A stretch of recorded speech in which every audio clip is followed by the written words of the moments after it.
My name is Celara Vale, and I am 34 years old. One day, I was sitting at the kitchen table tying pretty ribbons on New Year's gifts for my kids. I felt warm, happy, and excited. The colors of the ribbons, blue, red, gold, made me smile. I wanted the gifts to look perfect for my daughter and my son. I hummed a little song as I worked. But then my phone rang. It was my mom. I answered the call, still smiling, thinking she might be calling to chat, or to ask what time we would arrive for the barbecue in Lincoln. But the second she spoke, everything inside me dropped like a stone sinking in water. Her voice was sharp. It was cold. It was not the voice she used when she was happy. She said, "Don't bring your youngest to the barbecue. Your sister wants the party tidy, and he's too disruptive."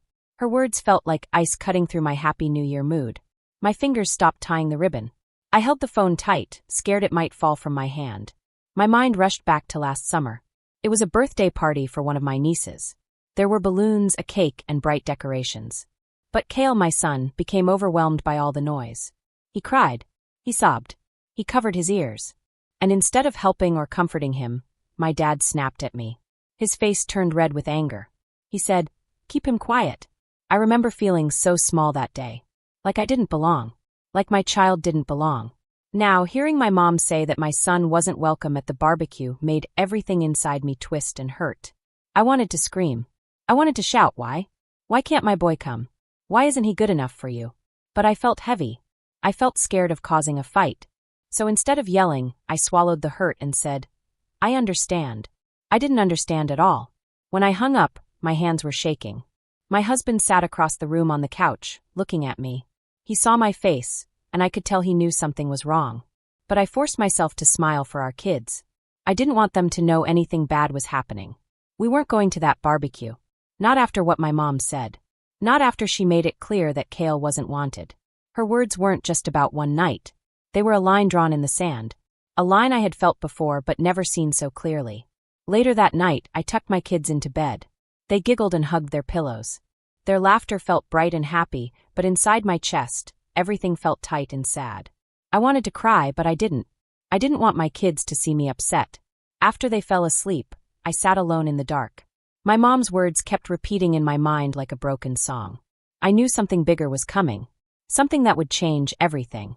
Have you ever been told you can't come to a family event for a reason that doesn't make sense? Have you ever been pushed away? If that has happened to you, you understand how it feels. If you want, you can share your story, where it happened, or how you felt. Because what happened next shocked me. At 10:03 a.m., my phone went wild. It lit up again and again, buzzing nonstop like a bee stuck inside a window. The screen showed 37 missed calls. Names popped up: Isolde, Seraphine, Cale. They all called so many times as if something huge had gone wrong. A video call sat unanswered. A voicemail from Thayer was aimed urgent. My stomach twisted. I tapped the voicemail and listened. My dad's voice came through the phone. He sounded drunk. His words were messy and mean. He said, "Cale ruined last year's birthday with his noise. Why can't you just leave him home?" Hearing those words felt like being punched in the stomach. They were cruel. They were raw. They were the truth he had been hiding, and I had been pretending not to see. I froze in the living room. The room felt too quiet after the voicemail ended. I replayed it again and again. Each time, the words felt sharper. Corin, my husband, sat up when he saw my face. "What did he say?" he asked in a voice that sounded low and sharp like broken glass. When I told him, he grabbed his phone and stood up. "I'm calling him," he said angrily. He wanted to yell at my dad. He wanted to fight for Cale. But I shook my head. I put my hand on his arm. "Not now," I whispered. The kids were sleeping. I didn't want them to wake up to shouting and anger. But then we heard small footsteps. Our daughter Lyra stood in the hallway, wearing her pajamas and holding her stuffed bear. Her eyes were big and sad. She asked, "Why doesn't Grandpa like Cale?" My heart stopped. She had heard everything. I didn't know what to say. She was a child. She didn't need to know that her own grandfather was being unfair to her brother. I pulled her into my arms. "He's just tired, sweetie," I said softly. It wasn't true, and it hurt to say it, but I didn't want to break her heart. But her question stuck in my mind like a spark that lit a fire. I knew I couldn't let my son grow up confused and hurt. I had to protect him. I walked back and forth across the living room, ignoring the missed calls. Isolde probably wanted to pretend everything was fine. Seraphine probably wanted to boss me around some more. Kale probably wanted to act like he could fix things. But I didn't care. Not after the voicemail. Not after what they said about my son. The video call stayed unanswered. I didn't want to see any of them. My only focus was Kale, sleeping upstairs in his room, unaware that his family, people who should have loved him, were saying cruel things about him. Corin sat beside me again. His jaw was tight. He was angry. They crossed a line, he said. We can't let this slide. I nodded. My mind was racing. I remembered Kale's meltdowns when he felt overwhelmed. I remembered the way he hugged me out of nowhere. I remembered all the sweet things about him. My heart hurt for him. I grabbed a notebook. I needed to write things down. I needed a plan, not just to walk away, but to make them understand what they were doing. I wrote down every moment when someone had hurt Kale with their words or actions. Every time they had treated him like he was less important. Lyra's question still echoed in my ears. Why doesn't Grandpa like Kale? I could not let her believe her brother deserved less. After a while, I closed the notebook. My decision was clear. This wasn't about fixing my parents or my siblings. This was about protecting my children, Lyra and Kale, and choosing the family that mattered most, the one in my own house. That night, I couldn't sleep. I got up and took out the family photo album. The cover was leather and old. It made a soft creaking sound when I opened it. I looked at the pictures one by one. At first, they looked normal. But then I saw something that made my stomach drop. Kale was almost always on the edge of the photos. Or he was blurry. Or he was turned away. Or he was cut halfway out of the frame. Picture after picture showed him pushed aside. A picnic photo showed all of us smiling in the middle, while Kale was far away, blurred out like he wasn't important. My chest felt heavy. My eyes filled with tears. These weren't mistakes. These were choices. I flipped faster. A Christmas photo showed everyone gathered around the tree. But Kale wasn't in the picture, even though I remembered him being right next to me that day, holding my hand tightly because the room felt overwhelming to him.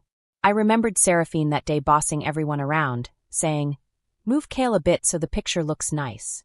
At the time, I thought she was just being picky. Now I could see the truth. Then I remembered her old comment. Maybe Kale should go to a special school. It would be easier. But easier for who? Not for Kale. Not for me. Only for her. I remembered my mom saying, "You're so lucky with your daughter." Like Kale was a problem instead of a blessing. All these moments, all these tiny hurts, came rushing back. And now that I saw the photos, everything made sense. They had been pushing Kale away for years. Quietly. Slowly. Carefully. Hiding it under smiles and polite words. I opened my notebook again. I wrote down every memory. Every picture. Every comment. Page after page filled up with the truth. This wasn't a one-time mistake. This was a long pattern. This was a plan to push my son out of the family. I thought of Lyra again. I didn't want her to grow up thinking it was normal for her brother to be treated like this. Corin came and sat beside me. He looked at the notebook. "This is a lot," he said gently. I nodded. "What now?" he asked. I didn't know, but I knew I needed strength. I needed support. I needed someone who understood parents like us. One Wednesday evening, my friend Zephra almost dragged me out of the house. She had been texting me nonstop. "There's a parent support group at the library," she said. "You need this." I didn't want to go. The idea of talking about my family's hurtful behavior to strangers made me nervous. But Zephra cared. She kept trying. She wanted me to feel supported. So finally I said yes. When we walked into the library meeting room, it smelled like coffee and old books. Chairs were set in a circle. There were other parents inside, some smiling, some tired, some looking just like me, holding stories in their hearts. I took a deep breath and stepped inside, hoping maybe, just maybe, this would be the start of something better. A circle of chairs held 12 parents. Some looked very tired, with dark circles under their eyes. Some had a small spark of hope, like maybe things could get better.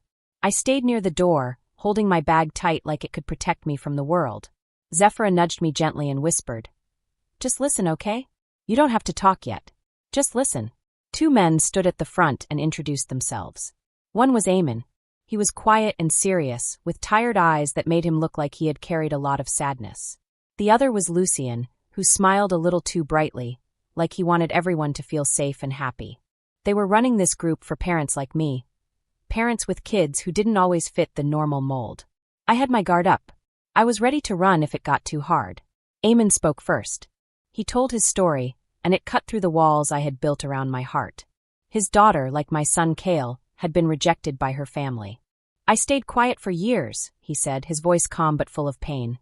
Staying silent only made her think it was her fault. His words hit me hard. I realized that if I stayed quiet, my son would keep paying the price for things that weren't his fault. My hands clenched my chair, and my throat felt tight. Lucien nodded and added his story. He had lost relatives because he stood up for his son. The honesty in their voices made something inside me break open. The wall I had built to keep my pain hidden. Zephyra squeezed my hand, silently telling me it was okay to talk. I thought about my mom's angry demands and my dad's mean, cruel words. The hurt was still fresh, like a bruise. But the room felt safe. Their stories sounded a lot like mine. I took a deep breath, my voice shaking. I told the group about my family. I spoke about how my family told me not to bring Kale to a New Year's party I had planned. I shared my mom's call and my dad's angry voicemail blaming Kale for ruining a birthday. I didn't use names, but everyone knew who I meant. Then I spoke about Kale, his little joys, the funny things he did, and how my family had tried to erase him from our lives. The group listened quietly. They nodded and murmured softly, and it helped me feel less scared. Eamon leaned forward, his eyes full of kindness. "You're not alone," he said. Lucien added, "Speaking up is the first step." For the first time in a long time, I felt lighter. I wasn't just a daughter trapped in family drama anymore. I was a mother, fighting for her child. The shame I had carried for letting things slide began to fade. A spark of purpose started to glow inside me. We took a break for coffee, and I surprised myself by staying. Zephyra laughed and chatted with Lucien, her laughter bright and warm. I went over to Eamon for advice. "How do you keep going?" I asked, my voice small. He shrugged and smiled faintly. "You start small, sure. Let others learn from you." His words stuck in my mind. I had spent weeks writing in my notebook about how angry I was. But now I thought, maybe my story could help other families, other kids like Kale. The group came back together. We shared strategies for talking to relatives and standing up for our children without creating more fights. I scribbled notes faster than I had in weeks. One woman spoke about a community project that could help people understand kids like ours. I listened, my mind buzzing. Kale deserved a world that saw him. Maybe I could help build it, not just for him, but for all kids who had been pushed aside or ignored. Driving home, Zephyra grinned. She could feel the change in me. "Told you it'd help," she said. I nodded, thinking about Eamon's story and the warmth of the group. I had gone in expecting judgment, but instead I found strength. My family's rejection still stung, but it wasn't the only story anymore. I could write a new story, one where Kale had a safe place. My notebook didn't feel like a record of pain anymore. It felt like a place to start something new. That night, I pulled into our driveway. Everything was quiet. Corin was waiting for me, his eyes searching mine. I told him about the group, Eamon's words, and the idea of sharing our story to help others. He listened carefully, his hand holding mine. I knew he would support me. Kale and Lyra were asleep, dreaming, their futures tied to what I did next. I wasn't ready to forgive my family, but I was ready to move forward. Their choices wouldn't control us anymore. Spring came, and Zephyra called me with an idea I hadn't expected. She was full of excitement. She wanted us to make a video to show the world what life was like for kids like Kale. She said it would show the good parts and the hard parts, the real life of families like ours. It felt scary to put our life on display, but it could help people understand Kale better. I agreed, my heart racing with a mix of fear and hope. We needed old photos for the video, which meant visiting my sister's house. I drove to Seraphine's house with Lyra. The 20-minute ride was quiet. Lyra scrolled on her phone, and I gripped the wheel, thinking about what we were about to face. Seraphine had old family photos from before Kale became a problem for our family. I hadn't spoken to her since the New Year's fight. Thinking about seeing her made my stomach twist into knots. But I had to get the photos, they were important. Seraphine's house looked neat and cold, just like her personality. I knocked on the door. Cairo, her teenage son, answered. His smirk was mean, and his eyes flicked to Lyra. "Here for the special kids spotlight again?" he said, his voice dripping with mockery. The words hurt, a fresh wound in a battle I thought I had prepared for. Before I could respond, Lyra stepped forward. Her voice was sharp and strong. "Don't talk about my brother like that," she said. Her glare was fierce and powerful enough to stop him in his tracks. My chest swelled with pride. My daughter, barely a teen, stood taller than I had ever seen her. Cairo shrugged, muttered something, and wandered off. Seraphine finally appeared, her face blank and cold. She handed me a box of photos. Take what you need, she said. There was no warmth in her voice. I nodded, avoided her gaze, and left with the box heavy in my arms. Lyra was fuming beside me, angry just like me. Why do they act like Kale's a problem? She asked. I squeezed her hand. I didn't have an answer, but I knew she had just shown me what courage looked like. Back home, we spread the photos across the kitchen table. Kale's early years stared back at us. His first smile, his first clumsy steps, little moments my family had tried to erase. Each photo gave me more determination. Zephyra came over, her energy bright and full of excitement as we sorted the photos. These are perfect, she said, holding one of Kale laughing at the park. I nodded. I didn't just see my son in these pictures. I saw a story that could change hearts. The video wasn't just for us. It was for every family that needed to be seen. We planned the video carefully. We mapped out Kale's daily life, his therapy sessions, quiet puzzle time, and sudden hugs that caught us off guard. I wanted the world to see Kale as he really was, not as a label or a burden. Lyra suggested adding her own perspective. I want people to know he's my brother, not some problem, she said. Her words reminded me how much she had grown. She had a fire in her heart, and I hadn't fully noticed it until now. The trip to Seraphine's had lit a spark inside me. That night I called Zephyra. Let's film next week, I said, my voice firm. She agreed. This wasn't just about making a video. It was about reclaiming Kale's place in the world, showing everyone that he belonged. Cairo's mean words hadn't broken me.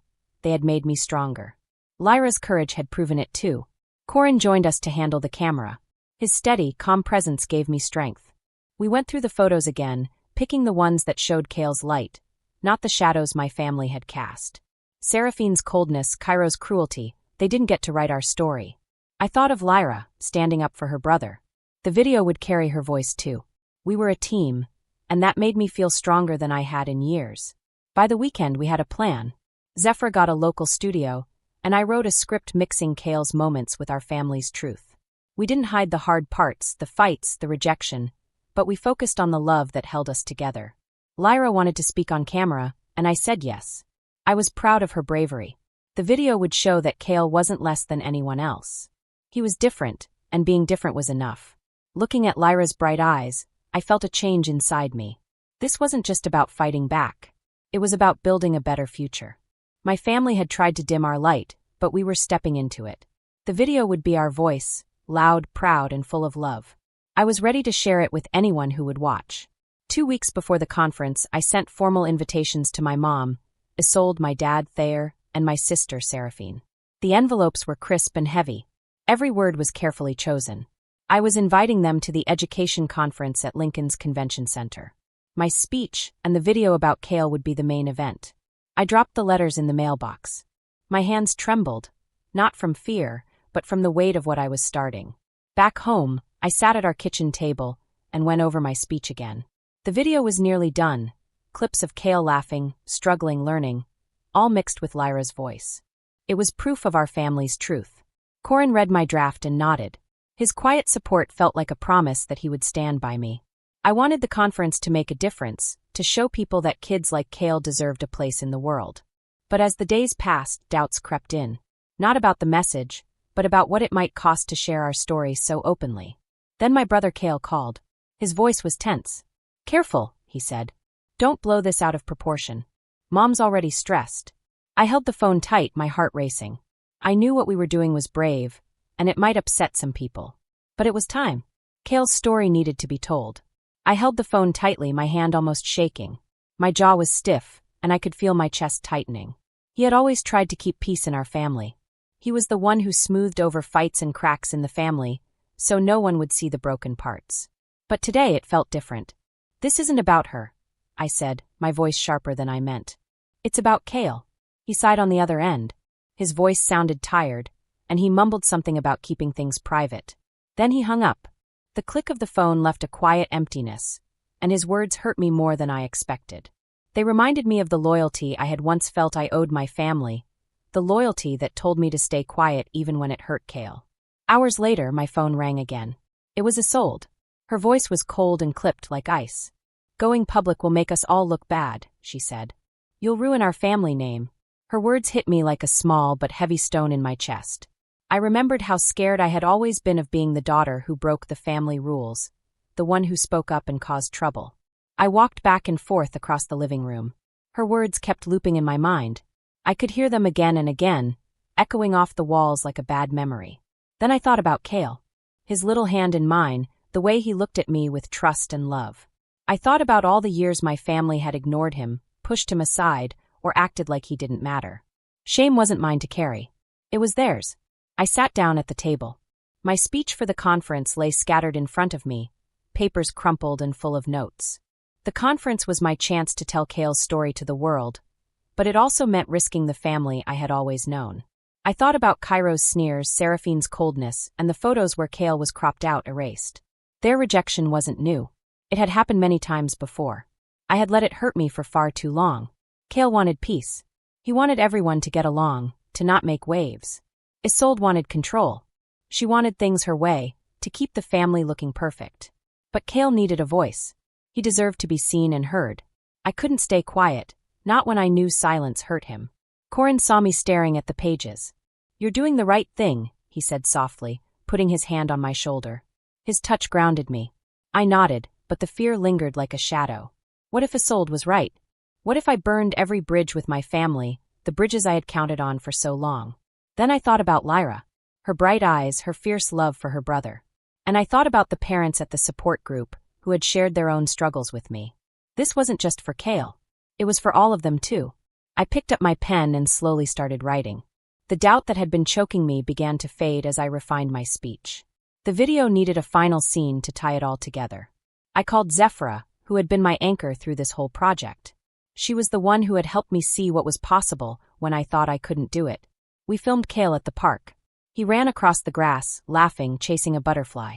His joy was unscripted, real, and pure. Lyra's voice narrated the video, steady and clear. "He's my brother and he's enough." Watching the footage gave me a surge of certainty. This was bigger than my family's objections. This was a truth they could not erase, a truth the world needed to see. Seraphine hadn't responded to the invitation. Her silence was louder than any words she could have said. I pictured her watching the video, lips pressed tight, dismissing it the way she had always dismissed Cale. Cale's call had been a plea. Isolde's had been a warning. Neither of them changed my mind. I had spent years trying to fit into their mold, softening my edges to keep the peace. No more. Cale's life wasn't a problem to hide.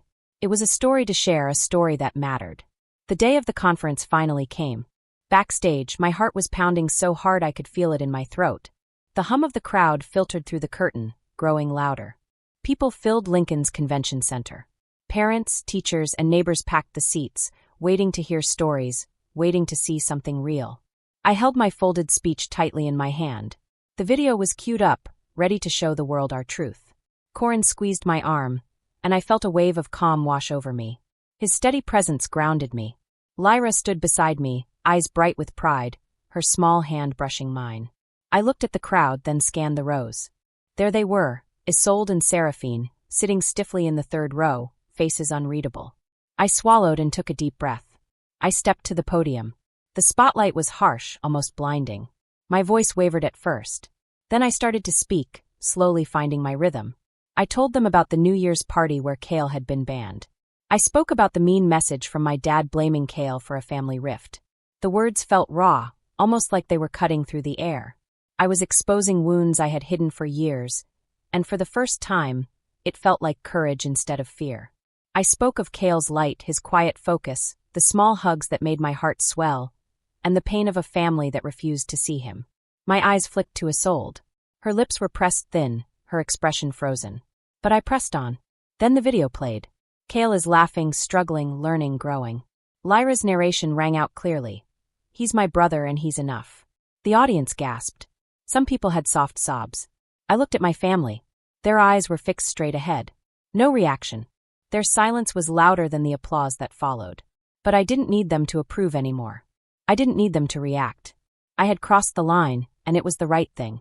After the session, a woman from a national education group came to me. "We'd like to share your video," she said. "We want families everywhere to see it." I nodded, stunned. Corin and Lyra smiled, their pride wrapping around me like a warm blanket. By morning, the video was online, spreading across social media. People commented, sharing their gratitude and their own stories. A community started forming, right there in the comments, full of hope and understanding. But the fallout from my family came fast. My phone buzzed constantly. 10 missed calls from Isolde and Thayer. Voicemails piled up. "We need to talk," they said. My mom's voice was urgent but hollow. My dad sounded soft, almost desperate. "Please, let's sort this out." I listened, my chest tight, but their words felt empty. They had had years to connect with Cale, and had chosen silence. Now, with the world watching, they wanted my mercy.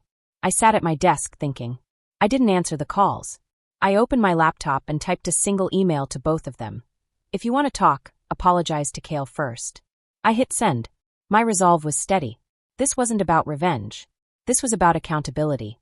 Cale deserved more than their sudden regret sparked by public attention. I thought of the conference, the audience, the reactions.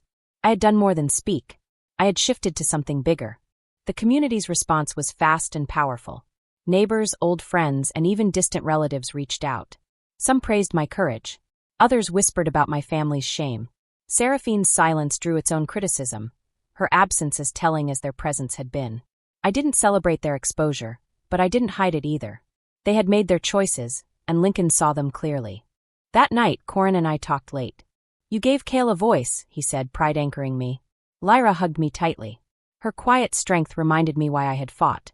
The video was shared by schools and parent groups, each viewing a step toward a world where Cale belonged, where he was seen as a person, not a problem. I walked past my family's row in my mind. Their silence was heavy, but I no longer carried it. Cale's life wasn't a scandal to hide. He was a person, and that was enough. That summer, I watched Cale run through the park, his laughter echoing in the warm air. It was a sound full of hope, more hope than I had ever felt. The month since the conference had reshaped our world. I wanted to make a safe, happy future for Cale and Lyra. I met a lawyer named Tamsin to set up a trust fund for our children. She was sharp and kind. We went over the papers carefully, making sure Cale's care and Lyra's dreams were protected. It felt like building a strong, solid foundation, one that no storm could shake. Lincoln had changed too. Isolde, Thayer, and Seraphine faded from community events. Their absence was a quiet admission of their fall. I didn't seek their downfall, and I didn't mourn their retreat. I had chosen my children over their approval. The community, once their stage, now welcomed us with open arms. They invited us to picnics, fundraisers, and school events. Their warmth was the opposite of my family's coldness, and it reminded me we weren't alone. Cale started a communication class that spring. It was a small group led by a patient teacher who saw Cale's potential. I drove him twice a week, watching him practice sounds with focus and determination. Lyra cheered him on, her love for her brother fierce and steady. One afternoon after class, Cale stopped by a swing and looked at me. "I like this," he said, his voice clear, a full sentence. My eyes filled with tears. I pulled him close. His words, simple but huge, felt like victory. Corin lifted him onto the swing. We stood together, watching him laugh. That moment was a truth we had fought for. Cale was enough, just as he was. That night, I lay awake, replaying his words in my head. The weight of years lifted off me. Every step, every fight, every tear had led to this. I thought of the conference, the video, and the reactions. We had done more than survive.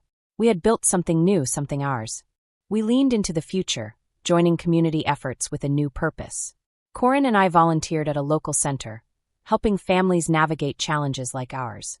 Lyra led a school project raising money for inclusive playgrounds. The community embraced us not as a cause but as neighbors. Their support reminded me we weren't alone. My family's shadow lingered, but it no longer held me. Isolde and Thayer never responded to my email. Seraphine stayed distant. I didn't hate them, but I didn't need them. Their world, built on appearances, had crumbled under its own weight. I had spent years chasing their approval. Now I stood tall, rooted in the life we had built. Cale kept making progress. Each small step was a leap for him. His teacher sent notes praising his effort. I pinned them on the fridge like badges of honor. Lyra grew too, her voice stronger, her love for her brother fiercer. Corin and I planned for the years ahead with clarity and confidence. The trust fund was our safety net. But our real security was the community, the one that saw Cale as a person, not a problem. Looking back, I saw the cost of my choices. I had lost a family I had once known, but I had gained a world where my children thrived. The conference, the video, the email, they were steps toward a truth I had learned the hard way. Protecting my kids mattered more than anyone's approval. I had fought for Cale's place, not just at home, but in a world that could change. And it was changing, one story, one voice, one sentence at a time. I stood in the park watching Kale play. His words still echoed in my heart. I had chosen him, and that choice had set us free. For every parent watching their child and wondering if they are enough, I would say this: your love is the loudest voice. It drowns out judgment. It builds futures. And it is worth every fight. That is what I learned, and that is what I will carry forward for the rest of my life.